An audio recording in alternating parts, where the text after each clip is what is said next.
Morning बेटा। बेटा हम ये 7th क्लास का 9th चैप्टर पढ़ रहे हैं, शीतोष्ण घास सतलों में जीवन।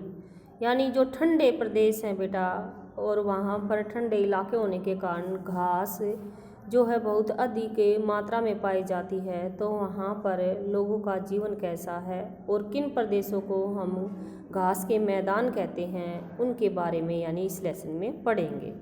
एक आपने ये याद रखना है, वीडियो में यहाँ पर 8 लेसन लिखा हुआ है। 8 लेसन ये नहीं है बेटा, आपका ये ज्योग्राफी में जो आपकी NCERT बुक है उसका 9th लेसन है। तो जैसा कि घास के सतलों में जीवन के बारे में इसने लेसन में बताया गया है, हम जानते हैं कि जहाँ पर जिस क्षेत्र की यानी मुख्य रूप से जिस क्षेत्र में यानी मुख्य रूप से पेड़ पौधे पाए जाते हैं तो उस क्षेत्र को हम वन कहते हैं। तो ऐसे ही जिन क्षेत्रों पे बेटा अधिक मात्रा में घास पाई जाती है उन क्षेत्रों को हम घास के मैदान या घास सतल कहते हैं। और अगर पृथ्वी की कंप्लीट सतह की बात की जाए तो बेटा हमारी पृथ्वी का लगभग 1/4 हिस्सा ऐसा है जो घास से ढका हुआ है। और घास बेटा किस कारण से उगती है, ये वहाँ उस क्षेत्र की जलवायु और मिट्टी पर निर्भर है। तो घास अगर बात की जाए बेटा जलवायु के आधार पर जो हमारे घास सतल हैं उनको 2 भागों में बांटा गया है, शीतोष्ण प्रदेश के घास सतल और नंबर 2 उष्णकटिबंधीय प्रदेश के घास सतल। तो हम इसके बारे में यानी आगे पढ़ेंगे। अब जो हमारी लेसन में हेडिंग आती है वो है बेटा प्रेरी। जो उत्तरी अमेरिका है बेटा, अमेरिका का जो उत्तरी भाग है वहाँ पर शीतोष्ण घास सतल पाए जाते हैं। शीतोष्ण तो उत्तरी अमेरिका में शीतोष्ण घास सतल को ही प्रेरी के नाम से जाना जाता है। और जो ये प्रदेश है बेटा ये समतल मंद ढाल वाला और पहाड़ियों वाला प्रदेश है, जहाँ पर पेड़ पौधे कम पाए जाते हैं और घास बहुत अधिक पाई जाती है। यानी घास का जो क्षेत्र है बहुत ही विशाल है। कई ऐसे भी प्रेरी स्थान हैं यानी ऐसे भी घास के मैदान हैं जहाँ पर वृक्ष बिल्कुल नहीं हैं, और जो वृक्ष पाए जाते हैं वो नदी घाटियों के साथ साथ वन नदी जो घाटियाँ बेटियाँ यानी नदियों के किनारे पर जो घाटियाँ बनी हुई हैं वहाँ पर वन या पेड़ पाए जाते हैं। अगर प्रेरी की बात की जाए तो बेटा प्रेरी में लगभग 2 मीटर ऊंची घास पाई जाती है जो प्रकृति के सौंदर्य को भी बढ़ाती है। अधिक घास पाए जाने के कारण बहुत अधिक 2 मीटर और विशाल घास का क्षेत्र होने के कारण बेटा इसको घास का सागर भी कहा जाता है प्रेरी को। और जो प्रेरी है बेटा पश्चिम में रॉकी पर्वत और पूर्व में ग्रेट लेक तक फैली हुई है। इसके बाद बेटा जो घास के मैदान हैं उत्तरी अमेरिका के अलावा संयुक्त राज्य अमेरिका और कनाडा के भी कुछ भागों में पाई जाती है।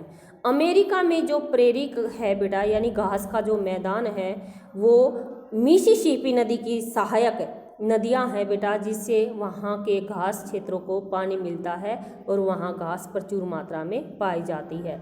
और कनाडा में जो प्रेरी है यानी घास के मैदान है बेटा वहाँ पर सास्केचुआन नदी की सहायक नदियाँ हैं जिसके कारण कनाडा में प्रेरी को पानी मिलता है।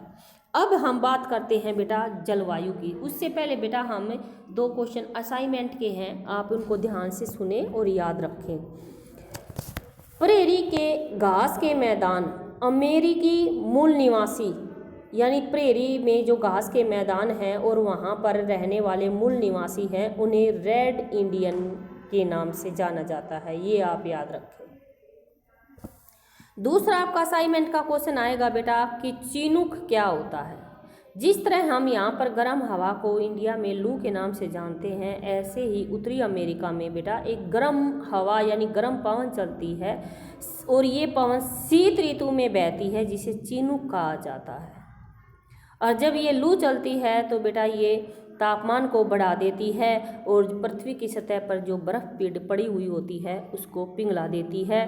पिघलने से बेटा ये उस पानी बन जाता है, जिससे वहाँ पर घास के मैदान विस्तृत यानी बहुत ज़्यादा फैल जाते हैं और वे चरागाहों पशुओं को चरने के लिए चरागाह यानी उपलब्ध हो जाते हैं। इसके बाद बेटा मैंने बताया था जलवायु के बारे में हम पढ़ेंगे। महाद्वीपीय के मध्य स्थित होने के कारण बेटा यहाँ चरम तापमान वाली महाद्वीपीय जलवायु होती है। ग्रीष्म ऋतु में वहाँ का तापमान 20 डिग्री सेल्सियस और कनाडा के विनिपेग में तापमान हिमांक से यानी -20 डिग्री सेल्सियस पाया जाता है। इसलिए वहाँ पर क्या नाम है, बर्फ़ की एक मोटी जो प्रदेश है बेटा, ये बर्फ़ की मोटी परत से ढक जाता है। अगर वर्षा की बात की जाए तो वर्षा वहाँ सामान्य होती है, जो घास के लिए अनुकूल यानी अच्छी है, ना तो ज़्यादा है और ना ही कम है। इसके बाद बेटा हम वहाँ की वनस्पति के बारे में पढ़ेंगे और प्राणी जात के बारे में। अगर प्रेरी की बात की जाए तो मैंने बताया था पेड़ तो बहुत ही कम पाए जाते हैं। जहाँ सिर्फ जल उपलब्ध होता है वहाँ पर कुछ पेड़ पौधे पाए जाते हैं, जिसमें सरपत, आल्डर, पॉपुलर जैसे हैं। और जहाँ पर प्रेरी में बेटा 50 सेंटीमीटर से अधिक वर्षा होती है वहाँ पर कृषि भी की जाती है। कृषि की जाती है जैसे मक्के की है, आलू है, सोयाबीन है, कपास है, इस तरह से कृषि की जाती है। और अगर वहाँ पर प्राणियों की यानी प्राणी जाति यानी जीव जंतुओं की बात की जाए तो बेटा बाइसन है और जैसे खरगोश है, काइयोट है, गोफर है, प्रेरी कुत्ता है, इस तरह के वहाँ पर यानी प्राणी पाए जाते हैं। और लेकिन निरंतर शिकार के कारण बेटा ये प्राणी जो हैं लुप्त होते जा रहे हैं।